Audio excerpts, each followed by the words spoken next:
আসসালামু আলাইকুম, স্বাগত আমাদের গল্পতে। আপনি যদি ভয় পেতে ভালোবাসেন তাহলে আপনার জন্য এই ভিডিওটা। আর যদি আমাদের চ্যানেলে নতুন হয়ে থাকেন এক্ষুনি সাবস্ক্রাইব করে রাখুন, কারণ প্রতিনিয়ত আমাদের এই চ্যানেলে এরকম ভয়ানক ভিডিও আসে। তো বেশি দেরি না করে গল্প শুরু করা যাক। শহরের একেবারে প্রান্তে, যেখানে এখন কেবল পরিত্যক্ত ভবন আর ভাঙাচোরা রাস্তাই দেখা যায়, সেখানে একসময় মাথা উঁচু করে দাঁড়িয়েছিল রূপালী সুতা ফ্যাক্টরি। 1970 সালে এই কারখানা গড়ে ওঠে। তখনকার দিন এত বড় আকারের ম্যানুয়াল সোয়েটার ফ্যাক্টরি এই অঞ্চলে আর কোথাও ছিল না। প্রতিদিন সকাল থেকে গভীর রাত পর্যন্ত মেশিন চলত। কেউ সুতা কাটত, কেউ কাপড় সেলাই করত, কেউ আবার প্যাকেট করত। কারখানার মালিক রাশেদ সাহেব ছিলেন কঠোর মানুষ। তিনি শ্রমিকদের বিশ্রাম নিতে দিতেন না। মেশিনের টক টক শব্দ যেন তার কানে সঙ্গীতের মতো লাগত। লাভ বাড়ানোর জন্য তিনি শ্রমিকদের দিন রাত কাজ করাতেন। একদিন হঠাৎ বিদ্যুৎ চলে গেলে পুরো ফ্যাক্টরি অন্ধকারে ঢেকে যায়। শ্রমিকরা চিৎকার করছিল, কেউ বেরোতে চাইছিল, কিন্তু গেট তালাবদ্ধ ছিল। তখনই একটা সুতা জ্বলে গিয়ে আগুন ধরে যায়। মুহূর্তের মধ্যে আগুন ছড়িয়ে পড়ে পুরো কারখানায়। শতাধিক শ্রমিক ভেতরে আটকা পড়ে যায়, কেউ পুড়ে মারা যায়, কেউ শ্বাসরোধে। আগুন নিভতে সময় লেগেছিল 14 ঘন্টা, কিন্তু তার মধ্যে ফ্যাক্টরি পরিণত হয় মৃত্যুর কারাগারে।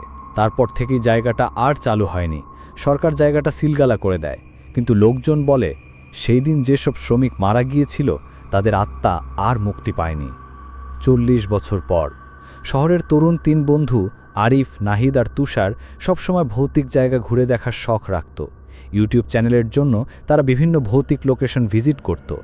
একদিন স্থানীয় এক বৃদ্ধ তাদের বলল, তোমরা যদি সাহসী হও তবে রূপালী সুতা ফ্যাক্টরিতে ঢুকে দেখো, কিন্তু সাবধান, অনেকেই ঢুকে আর ফেরেনি। বন্ধুরা হাসল।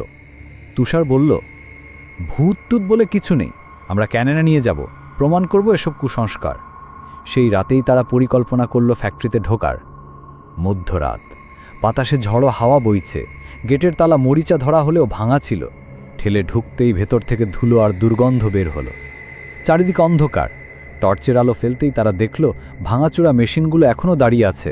সুতা ঝুলছে, কাপড় ছেঁড়া, আর মেঝেতে পোড়া চিহ্ন। নাহিদ কাপা গলায় বলল, এখনও মনে হচ্ছে এখানে আগুন লেগেছিল। তাদের টর্চের আলোয় হঠাৎ দেখা গেল মেশিনের ওপর আতপোড়া সোয়েটার পড়ে আছে, যেন কেউ সেদিন আগুন লাগার সময় সেটা বানাচ্ছিল। প্রথমে সব শান্ত, কিন্তু হঠাৎ করে একটা সেলাই মেশিন চালু হয়ে গেল। টক টক টক শব্দ উঠল। তুষার হেসে বলল, কেউ হয়তো আগে থেকে সেট করে রেখে গেছে। কিন্তু একে একে সব মেশিন চালু হয়ে গেল। পুরো হলঘর ভরে গেল যান্ত্রিক শব্দে, অথচ সেখানে কোনো শ্রমিক নেই। আরিফ ভয়ে গলা শুকিয়ে বলল, এগুলো তো বিদ্যুৎ ছাড়া চলার কথা নয়। মেশিনের শব্দের সঙ্গে সঙ্গে চারিদিকের অন্ধকার থেকে ছায়ারা বের হতে শুরু করল। তারা দেখতে শ্রমিকদের মতোই, কেউ সুতা হাতে, কেউ পোড়া শরীরে, মুখ নেই, চোখ নেই, তবু যেন তারা কাজ চালিয়ে যাচ্ছে। একজন ছায়া মেশিন থেকে মুখ তুলে তাকালো। তার চোখ দুটো ছিল শূন্য। গলা ভাঙা সরে সে বলল, আমাদের কাজ থেমে যায়নি, আমরা এখনও আটকে আছি। নাহিদ চিৎকার করে দৌড়ে দিল, কিন্তু যতই দৌড়ায় বারবার একই জায়গায় ফিরে আসছে, যেন ফ্যাক্টরিটা এক অদ্ভুত গোলকধাঁধায় পরিণত হয়েছে। তুষার মোবাইলে ভিডিও করছিল।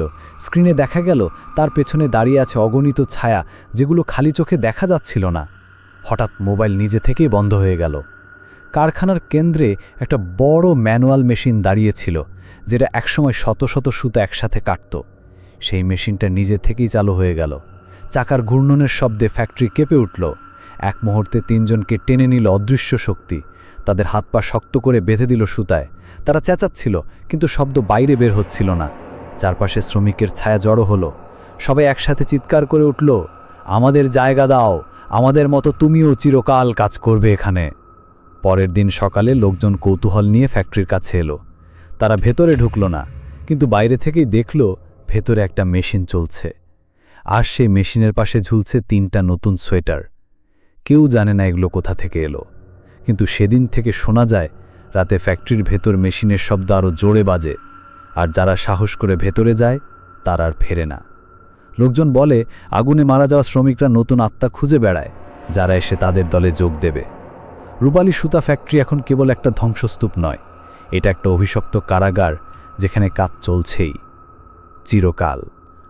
আর আপনার সাথে যদি এরকম কোনো ঘটনা ঘটে থাকে, অবশ্যই আমাদেরকে ইনবক্স করে পাঠাবেন। গল্পটা যদি আপনার ভালো লাগে, লাইক, কমেন্ট এবং শেয়ার করতে ভুলবেন না। আর আমাদের ফেসবুক পেজে ফলো দিয়ে রাখবেন।